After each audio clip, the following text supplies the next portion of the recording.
Merci Monsieur le Président. Chers collègues, le titre même de cette mission est tout un programme pour un aménagement équilibré, garant de la cohésion, de la performance et de la solidarité territoriale. Comment ne pas adhérer? Pour autant que le terme performance ne soit pas interprété à l'aune du libéralisme.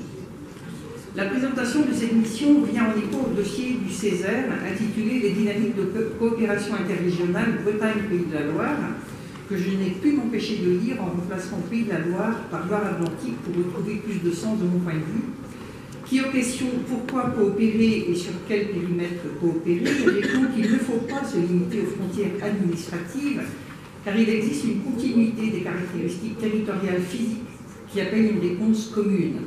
Cela concerne par exemple les questions liées à la gestion de l'eau, à l'environnement, au développement durable, à la mer, au littoral. Et la continuité territoriale prend une dimension toute particulière sur des zones limitrophes, territoires par nature interrégionaux ou interdépartementaux, je cite le pays de Redon, où la coopération repose sur la nécessité d'adapter l'action publique aux réalités territoriales. Ce qui explique certainement, et à contrario d'une démarche d'acculturation et de compétition territoriale, que la belle méthode mise en place pour soutenir les priorités codéfinies dans les 21 pays de Bretagne doit pouvoir intégrer les communes de Camouel, de Ferrel et de Pénestin, membres de Cap Atlantique, un sujet concret pour les Bretons de l'autre côté de la Vilaine. Enseignement, et non des moindres, de l'enquête acteur public du 7 mars réalisée par l'IFOP sur les compétences que les Français souhaitent accorder aux régions, cette enquête traduit un véritable enthousiasme à l'égard du fait régional. Cependant, les conséquences directes de la création des grandes régions en ce début d'année, telles qu'elles sont perçues par les Français, témoignent de la grande prudence de la population vis-à-vis d'un possible renforcement du poids politique des régions. À ce sujet, le Congrès des pouvoirs locaux et régionaux du Conseil de l'Europe a examiné ce 24 mars un rapport sur la réforme territoriale menée en France et pense la France qui, en redessinant les régions sans consulter les collectivités concernées et les populations, et en supprimant la clause de compétence générale des départements et des régions, aurait porté atteinte à la Charte européenne de l'autonomie locale pourtant signée par la France, sans parler du domaine des finances locales. En effet, le Congrès s'inquiète du recul de la latitude des collectivités territoriales pour fixer le taux et l'assiette des impôts locaux et recommande d'y mettre fin et de restaurer la latitude des collectivités locales dans les cas où elle aurait déjà été supprimée. Nous sommes à vendredi 5, prions que le Congrès soit entendu. Revenons au sondage de l'IFOP. 77% des répondants craignent un éloignement des capitales régionales des nouvelles grandes régions par rapport aux territoires ruraux et enclavés, signe d'une inquiétude toujours très prégnante quant à la relégation des territoires au sein de la République. Une part tout aussi significative, 71%, pointe la création de territoires sans grande cohérence et difficilement gérables. Enfin, près de 2 personnes sur 3, 63%, envisagent le danger d'une concurrence des territoires avec les nouvelles métropoles. Aussi, dans une région Bretagne administrative dont le périmètre n'a pas bougé, et mon collègue Paul Molac vous a remercié tout à l'heure, Monsieur le Président, d'avoir évité la fusion avec les Pays de la Loire, mais pour autant, la volonté et le désir de réunification demeurent. Et la région, à périmètre constant, peut donc consacrer immédiatement son soutien au renforcement des centralités de centre-ville et de centre-bourg, ainsi qu'aux politiques dites de la ville, en vue de contribuer à la résorption des inégalités et à l'amélioration du logement social. Cet axe est un élément fort qui doit être mis en avant pour bien faire accepter par tous les territoires le rôle de chef de file des collectivités par la région en matière d'aménagement et de justice territoriale. Il pourrait être pertinent que la question du sport soit un peu plus présente dans nos échanges contractuels avec les pays et les EPCI, par exemple, autour de la question de la place des filles dans les projets éducatifs sportifs dans le cadre de la politique de la ville.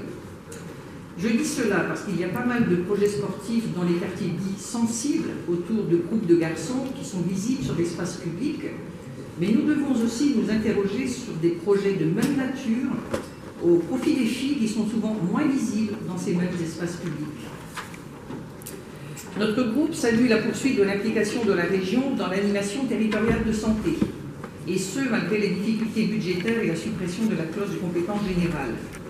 il y a là une concordance entre le souhait de l'État de généraliser les contrats locaux de santé, les politiques menées sur 11 pays et la volonté politique de la région de favoriser la montée en puissance de l'expertise locale en matière de prévention et d'animation de santé.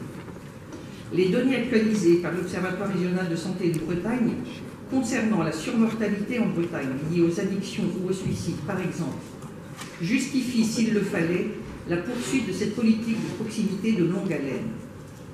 Toujours dans le domaine de la proximité et de la jeunesse, notre groupe salue les innovations régionales qui mériteraient parfois plus de communication pour être certain que les acteurs concernés s'en saisissent.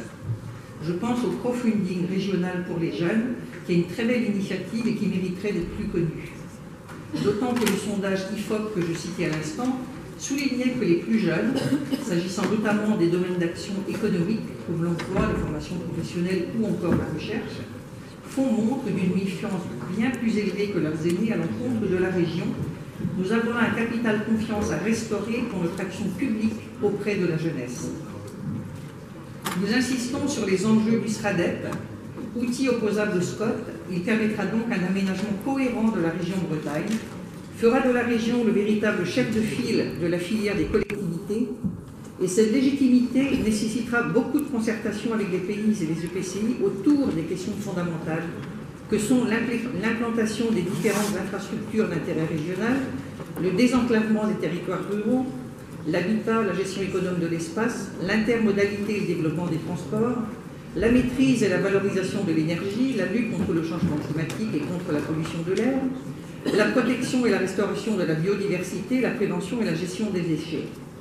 Mais nous avons cette culture régionale de la concertation et de l'intérêt général au bénéfice de la solidarité et de l'équilibre territorial. Enfin, pour conclure, le programme 103, Aménagement et usage numérique, est aussi stratégique que lourd budgétairement.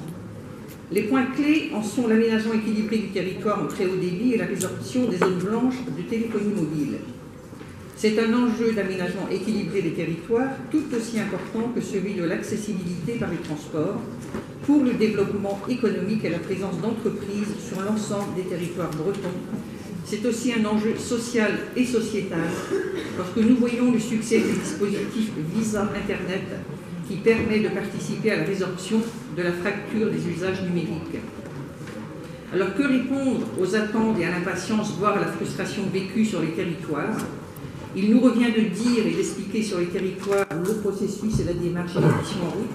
Il nous revient de dire l'ambition qui soutient ce programme 103 pour lequel le budget de plus de 20 millions d'euros est fléché et qui est important. Merci.